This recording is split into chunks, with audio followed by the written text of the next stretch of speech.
En primer lugar, le pedimos a las partes para las próximas audiencias puntualidad para el inicio. Señor Martín Eduardo Lanata. Usted. Cristian Daniel Lanata. Marcelo Javier Schirasi. Víctor Gabriel Schirasi. Bueno, este es el tribunal oral número 2, que a partir de este momento los va a jugar en la audiencia oral y pública.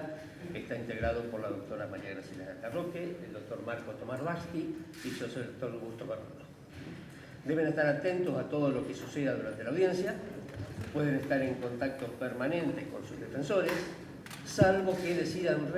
declarar, en cuyo caso no podrán consultar para responder a las preguntas que se les pudieron formular. ¿Está claro? Bueno, le damos la palabra a la doctora Falabella para formular los lineamientos de la acusación. Buenos días. Ratificando en términos generales los lineamientos ya vertidos en la requisitoria de elevación a juicio, este Ministerio Público Fiscal viene a precisar el alcance del mismo como corresponde a la naturaleza, a la evolución y a la progresividad en la presente etapa procesal. En definitiva, venimos a avanzar en la consolidación de la acusación en contra de los imputados Martín Eduardo Lanata, Cristian Daniel Lanata, Marcelo Javier Schirasi y Víctor Gabriel Schirasi. Con la prueba formalmente incorporada, la que se incorporará en la presente audiencia y la que se producirá a lo largo de este debate, el Ministerio Público Fiscal intentará demostrar que la actividad empresarial que desarrollaban Sebastián Forza y Damián Ferrón al tiempo de los hechos se refería a lo que podía denominarse el mundo de los medicamentos, es decir, la comercialización mayorista de productos farmacéuticos, principalmente los del tipo oncológico, hemofílicos y de HIV, llamados medicamentos de alto costo, precisamente por su alto costo, porque además tienen como característica principal que en la mayoría de los casos intervienen obras sociales del beneficiario o si son provistos por los hospitales mediante el gerenciamiento de organismos oficiales como el INAME o el PAMI. Que dentro de este círculo cuantitativamente definido tuvieron oportunidad de relacionarse con algunos empresarios del sector que, buscando aumentar aún más las ganancias normales que el tipo de giro propio de esta actividad genera, se vincularon con delitos relacionados con la comercialización de medicamentos adulterados y robados. Demostraremos además que por razón de la actividad recientemente mencionada, también habían incursionado en actividades financieras referidas fundamentalmente al intercambio de cheques, vinculándose a su vez con mesas de dineros, las más importantes del país, es decir, mesas para clientes mayoristas.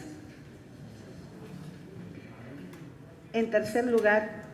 demostraremos que en el transcurso del último año de sus vidas, Sebastián Forza y Damián Ferrón habían incursionado en el tráfico ilegal de efedrina a empresarios mexicanos y argentinos que para ese momento atravesaban una nueva fase en la evolución de su propio negocio, pasando de la extracción de efedrina de los medicamentos de venta libre a la adquisición a granel y finalmente a la elaboración de drogas de diseño para la cual la efedrina posee aptitud. Demostraremos que estos ámbitos integrados por empresarios entonces del rubro de los medicamentos que intervienen en operaciones financieras y finalmente en la cadena del tráfico ilegal de efedrina, conforman dentro del universo de estas áreas de desarrollo comercial una concentración reducida. La intersección de esos tres círculos. Solo algunos de los empresarios de cada rubro confluyen en estas tres actividades. Este grupo era pequeño y dentro de este grupo todos se conocían, hacían buenos y malos negocios, había amigos entre sí y también había espacio para enemigos. Demostraremos que Forza y Ferrón pertenecían a ese grupo pequeño, aunque habían trabajado respectivamente en diversas áreas geográficas o zonas de influencias. Al encontrarse entonces entre ellos se había abierto una importante brecha de oportunidades. Respecto de Vina, El mismo, aunque efectuaba tareas de publicidad junto a su padre en el anuario portuario, por practicar deportes también conocía el mundo de la venta de anabólicos y medicamentos que consumen los deportistas. Por otra parte, por amigos en común con su padre, conocía a personas relacionadas con el mundo de la aduana de Buenos Aires y por ello mismo había en los últimos tiempos incursionado en una actividad referida a la remisión de efedrina al exterior. Demostraremos que el aquí imputado Martín Eduardo Lanata, junto con el prófugo Ibar Esteban Pérez Corradi, pertenecían a ese grupo pequeño de empresarios que se interrelacionaban en el marco de las actividades lícitas e ilícitas provenientes de los tres rubros: medicamentos, financieros y efedrina. Y es en este marco de una lucha de posicionamiento feroz y una pelea por el dominio del espacio, a partir de la novedad referida a la unión de las tres víctimas en una sociedad común, donde se genera la decisión de secuestrar y dar muerte a los mismos desde una perspectiva en donde no hay espacio para los dos grupos. Sentado esto, demostraremos que en el marco de una celada, pergeniada como paso necesario del iter criminis planificado y ejecutado, puesto en marcha por el grupo de personas que acordaron previamente el crimen que hoy nos convoca, entre ellos los aquí imputados, el prófugo Ibar Esteban Pérez Corradi y otros más a los que todavía no se ha podido individualizar, el día 7 de agosto del año 2008, Sebastián Forza, esposo y padre de familia, empresario, dueño de la firma comercial Sanford Salud, continuadora de SEACAM. Damián Ferrón, esposo y padre de familia, socio de la farmacia Farmasgroup. Leopoldo Vina, esposo y padre de familia, publicista junto a su padre en el anuario portuario, los cuales se conocían entre sí, algunos de ellos desde hacía varios años, como Vina y Ferrón, y otros recientemente, como en el caso de Vina y Forza, los tres, reunidos desde julio para un negocio común, se constituyeron entre las 12:30 y 13 horas aproximadamente en el área del Walmart del Mall de Sarandí en Avellaneda, el ex Auchan, con la finalidad de encontrarse con al menos una persona, con quienes llevarían a cabo una reunión de negocios vinculada a la comercialización de efedrina. El valor de esta operación podría estimarse al menos en $1 millón. Esta operación les depararía en ese mismo día, el 7 de agosto del año 2008, un beneficio de una importante suma de dinero, suficiente en el caso de Forza, para terminar con la deuda existente de su concurso preventivo y además con las deudas que tenía con otros acreedores. En el caso de los segundos, para concretar algunos negocios inmobiliarios que también tenían como expectativa. En tal sentido demostraremos que Sebastián Forza, quien por la noche pernoctó junto a su familia en su casa del country de Pilar del Este, habiendo dejado su vehículo particular, el Peugeot 206, plateado en su color, en las inmediaciones del edificio Concord de Pilar por la noche, a la mañana siguiente, como a las 10 horas, fue llevada por su señora Solange Bellone hasta ese sitio, partiendo posteriormente a bordo del mencionado auto rumbo a la zona de Liniers, donde la confitería denominada Bar Lisandro lo esperaba Leopoldo Vina, quien había hecho lo propio desde su domicilio en la calle García Cosio, donde luego de despedirse de su señora y de pasar por la casa de su mamá, la señora Zulema, fue alcanzado hasta el lugar por un amigo e instructor del gimnasio del Club Liniers, Cristian Heredia, que ya en el Bar Lisandro, Vina y Forza, siendo a las 12:15 horas aproximadamente, emprendieron viaje hacia el Walmart de Avellaneda, al sur de la ciudad autónoma de Buenos Aires. Por su parte, Damián Ferrón, finalizado el partido de la selección de fútbol argentina contra Costa Marfil en los Juegos Olímpicos que se jugaba ese día, partió de su casa conduciendo el vehículo Chevrolet Gran Vitara roja para dirigirse también a la zona sur. que durante los trayectos de conducción todos los nombrados efectuaron y recibieron llamados telefónicos de familiares, amigos, socios, que nos indicarán que indefectiblemente tenían una reunión en donde se encontrarían con terceros. Demostraremos que durante el trayecto y habiéndose adelantado Ferrón, que se encontraba ya en ese lugar a las 12:30 horas, Forza efectuó y recibió llamados telefónicos tendientes a la concreción de la reunión, que habiendo arribado todos a esa área donde permanecieron por escasos minutos, probablemente sin abandonar la playa de estacionamiento o la estación de servicios existente en el sitio o algún otro lugar transitorio, operó un desplazamiento del grupo hasta el domicilio de la calle Nicolás Videla 631, residencia de Cristian Lanata en la localidad de Quilmes,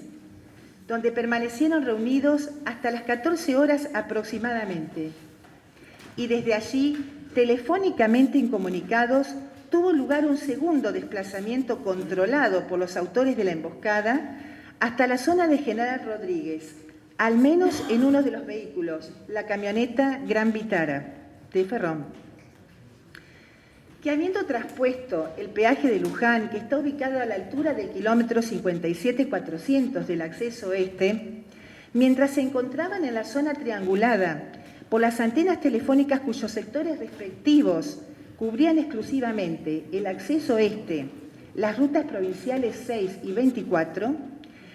eludida definitivamente la capacidad de defensa de las víctimas, caído ya el velo de la trampa, próximos a la disposición final de sus personas, padecieron Ferrón, Vina y Forza vejaciones físicas y psicológicas, materializándose finalmente una explícita ejecución,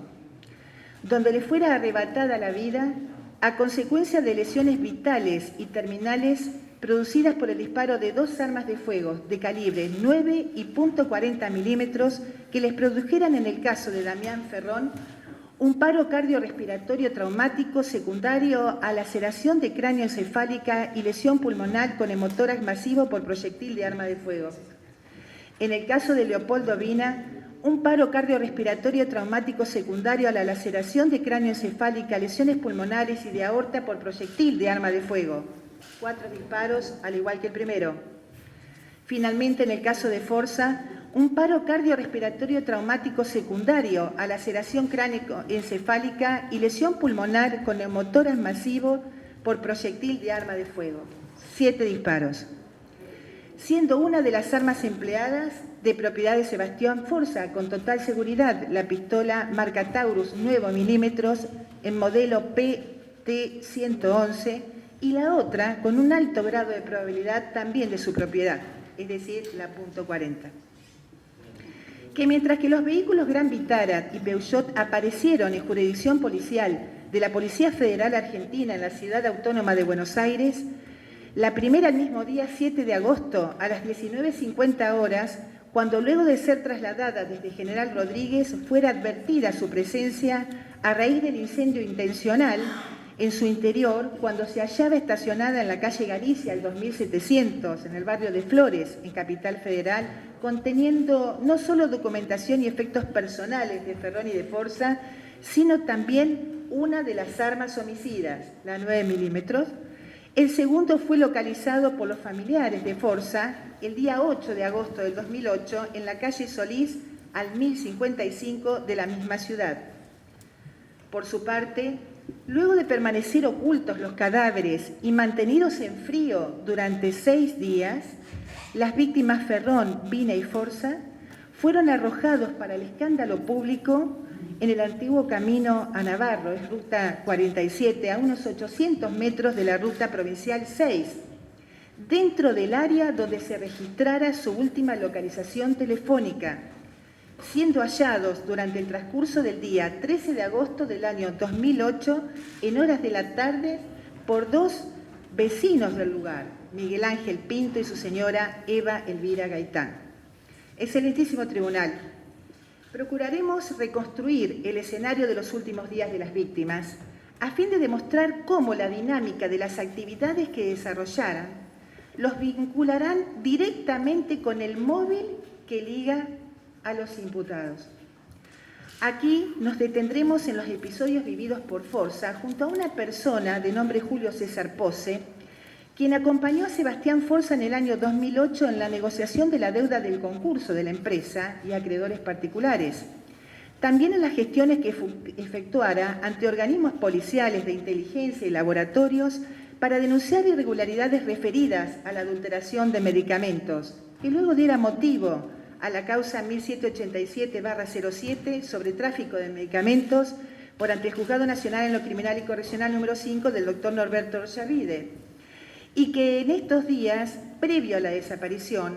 también compartió con los jóvenes momentos cruciales referidos a la vinculación de los mismos con los mexicanos Martínez Espinosa y Rodrigo Pozas Iturbe. Ello lo haremos en tanto sirva para deslindar aquellas cuestiones que, aunque importantes, nada tuvieron que ver con el móvil de este homicidio, y sí aquellas que directamente condujeron a su materialización. Haremos hincapié en aquellos episodios que demuestren que Martín Lanata se había ganado la confianza de Forza de modo tal que no hiciera suponer jamás una traición como la que protagonizara. Así, por ejemplo, como que para la época del hecho el imputado, invocando contactos políticos quilmenios, se había ofrecido para abrir las puertas a Forza por intermedio del empleado Gustavo Álvarez para la venta de medicamentos a través de organismos de la zona sur, etc. En un mismo sentido, se procurará demostrar que acompañaba como socio a Ibar Esteban Pérez Corradi, quien expresaba tener motivos de odio hacia Forza por cuestiones personales y de dinero, deuda, y que pretendía liderar sin competencia alguna la importación de efedrina desde China a India, su remisión a Perú y otros destinos, además de proveerle a Marcelo Tarcia y ejercer influencia financiera sobre otros operadores cercanos al mismo,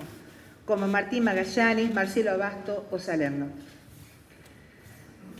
En orden al tipo penal sostenido en la requisitoria de elevación a juicio, demostraremos que el hecho fue planificado para obrar con engaño. Ello como único medio para poder sacar ventaja frente a un grupo físicamente fuerte, entrenado y armado, es decir, aprovechando la disminución de defensa de las víctimas. También que fue cometido acrecentando innecesariamente su sufrimiento físico y moral antes de arrancarles la vida, y además usando a sus cuerpos como mensaje para todos.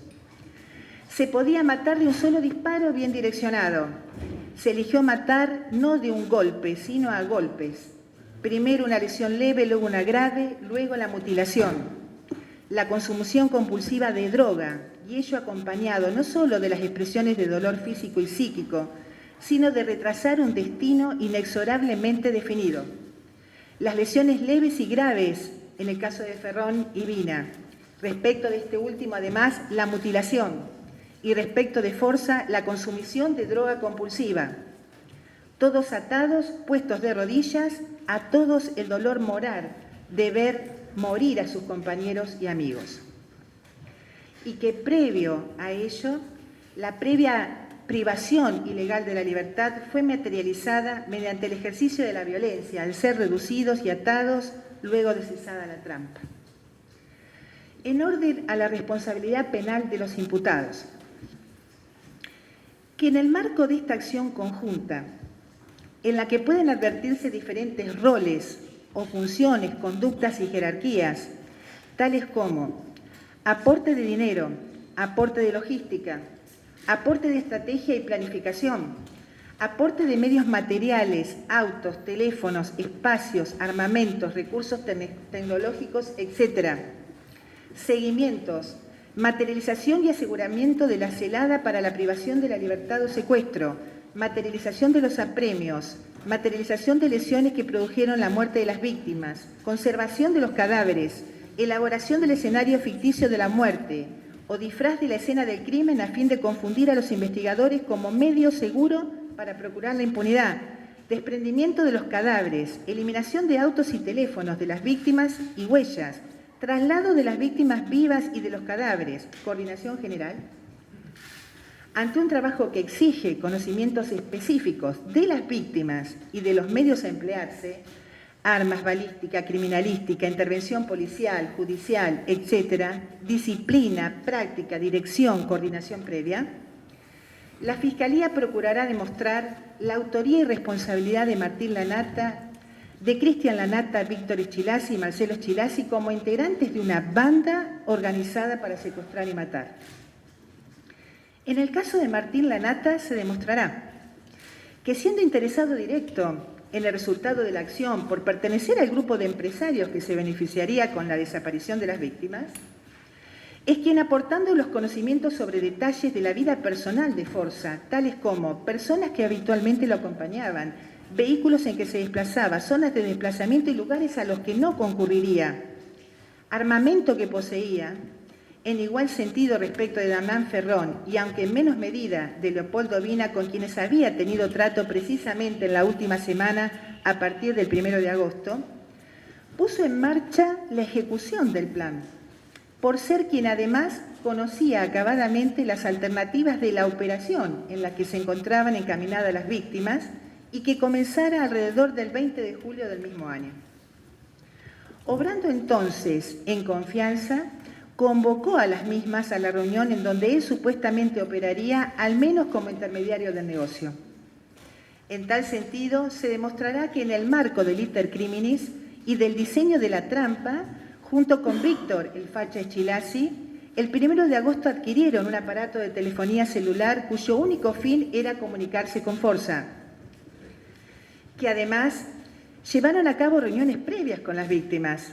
hasta guiarlos finalmente el día del hecho al encuentro con quienes luego resultarían sus captores, trasladándolos del primer lugar de contacto a la esfera de su propia localidad y domicilio en Quilmes. Aportó además los conocimientos en materia balística y criminalística en su condición de instructor de tiro y operador de influencias del RENAR, sumando además experiencia en uso y elaboración de armas de todo tipo y calibre y conservación de carnes, derivado de la actividad de caza deportiva, que eran necesarias para la concreción material de los hechos y la elaboración de la mise en scène del lugar del hallazgo. Operó además como controlador de los planos del itinerario en Capital Federal con relación al abandono de los vehículos, aportando sin duda el conocimiento necesario de las zonas y jurisdicciones más apropiadas a los fines perseguidos. Además, demostraremos, guió mediante llamados telefónicos a los demás integrantes del grupo. Que este protagonismo inicial lo coloca a la cabeza como líder de quien instrumentó no solamente el paso previo necesario para la reducción y pase a la clandestinidad de las víctimas, sino que conservó por la unidad temporal y espacial del iter criminis el dominio del hecho. Quienes controlaron a esas víctimas en Quilmes y hasta el destino final del plano subjetivo no pueden estar al margen del fin propuesto. Un hecho de esta naturaleza no puede materializarse con personas que hubieran podido despertar en las víctimas una sospecha por no corresponderse a la confianza y representación del convocante, ni pudo haberse llevado a cabo tan perfecto plan sin el conocimiento previo de las dinámicas de vecindarios y lugares donde materializarían su obra. Un hecho de estas características no puede llevarse a cabo desconociendo el modo de operar de la policía y de la justicia. Aquí cobra relevancia entonces la imputación que se le formula a Cristian Daniel Lanata y a los hermanos Víctor y Marcelo Eschilazzi. La Fiscalía intentará demostrar que Cristian Lanata y Marcelo Eschilazzi fueron los que operaron para trasladar a las víctimas a Quilmes y de allí a General Rodríguez, mientras que Víctor permaneció, como habitualmente lo hacía, secundando a Martín Lanata y sin dudas un grupo más numeroso de personas aguardaban en el lugar para la final reducción y ejecución. Es de ellos, Cristian Lanata, quien además posee la misma preparación que su hermano en materia de armas, conforme demostraremos, Marcelo Eschilazzi y Víctor Eschilazzi, prácticamente los únicos integrantes que podríamos definir como del entorno de Martín Lanata, de quienes provino el conocimiento de las zonas de Quilmes y de General Rodríguez y de las dinámicas de las mismas. Constituye sus contactos policiales y la experiencia en hechos delictivos que motivaran actuaciones policiales y judiciales el capital con que contaron para realizar su aporte al plan. la elaboración de la cobertura necesaria para la ejecución. Solo ellos tuvieron los contactos con gente del AMPA para asegurar también la zona donde estaban los cadáveres hasta el momento de la disposición final, es decir, su hallazgo. Venimos a sostener que el secuestro y la muerte fue decidida por todos los que se beneficiaban, cada uno según la participación que tenían en el negocio. Demostraremos que el nivel de efectividad, de máximo rendimiento y perfección en el ilícito objetiva el necesario acuerdo previo. Demostraremos que no existió subordinación entre los miembros ejecutores, sino coordinación por más que uno de ellos telefónicamente guiara a los otros. Señores jueces, calificamos dentro de los límites de la provisoriedad de este acto inicial de la etapa de debate el hecho como privación ilegal de la libertad agravada por su comisión mediante violencia en concurso real con homicidio agravado por su comisión mediante ensañamiento, alevosía y con el concurso premeditado de 2 o más personas, es decir, de más de 2 personas, artículos 80, inciso segundo, y sexto, 142, inciso primero y 55 del Código Penal. Con relación al hecho o motivo de la causa agregada 339/244-3, caratulada Lanata, Cristian Daniel Mastrodicaza, Marcos Dante Sergio, sobre robo calificado por el uso de arma en concurso real con portación de arma de guerra, intentaremos demostrar que el día 3 de septiembre del año 2009, siendo las 19:30 horas aproximadamente, en oportunidad de que el señor Armando Vicio ingresaba su vehículo en el garage correspondiente a su domicilio en la calle Sarmiento 149 de la localidad de Bolívar, el imputado Cristian Daniel Lanata, que en ese momento esgrimía su pistola Beretta calibre 9 milímetros apta para disparo, conjuntamente con Marco Dante Mastrodicaza, tomando por sorpresa a la víctima Vicio mediante la intimidación del arma de fuego mencionada, lo introducen a la vivienda llevándolo a la zona del escritorio. Allí se apoderaron ilegítimamente de una caja metálica plateada que contenía la suma de 22.000 pesos. Tras lo cual, y arrojado Vicio sobre la cama de la habitación con sus manos atadas a la espalda, continuaron revisando la vivienda a los fines de alzarse con un botín de mayor envergadura, cosa que lograron apoderándose ilegítimamente de un arma de fuego revólver calibre 32 PLG largo marca Tiber Extra y además joyas. Que habiendo sido advertido por un vecino de Vicio, que es policía, el momento en que estos atacantes ingresaban a la vivienda y resultándole sospechosa la maniobra, dio aviso al personal de la subdelegación de Bolívar, quienes concurrieron al lugar llamando a la puerta a los fines de verificar la situación de la víctima, oportunidad en que les fue abierta por los imputados, quienes al advertir la presencia policial la cerraron y dieron a fuga por el patio trasero atravesando viviendas vecinas en dirección a la arteria Zapiola. Ante lo cual la policía, previo a efectuar disparos sobre la cerradura de la casa a los fines de rescatar a la víctima, comenzó una persecución perimetrando la zona, logrando detener a Dante Marcos Mastrodicaza, quien arrojó 2 pistolas que portaba, la 9 milímetros con cargador colocado y el revólver calibre 32 que le había sustraído a la víctima. Respecto de Cristian Daniel Lanata, resultó ser aprehendido en oportunidad en que estaba oculto sobre el lado izquierdo del terreno de la vivienda cita en la calle Sarmiento, número 169 de Bolívar, entre unas macetas, secuestrando de urgencia a la policía en el lugar del interior de esta maceta, precisamente, la pistola semiautomática marca Block, modelo 187 calibre 9 por 19 milímetros, con cargador colocado con balas de punta hueca, propiedad de Lanata, y el botín con el que se alzaron, el cual había escondido en un montículo de arena existente sobre el lateral derecho del lugar, procediéndose entonces a su aprehensión. Desde el plano subjetivo sostendremos el dolo directo, sin que pueda darse lugar en el caso aplicación de ninguna causa de justificación o exculpación y en el marco de una coautoría con su compañero de causa Mastrodicaza. Calificamos en esta instancia el hecho como robo calificado por el uso de arma de fuego apta para disparo agravado. Artículo 166, inciso segundo párrafo del Código Penal, 41 bis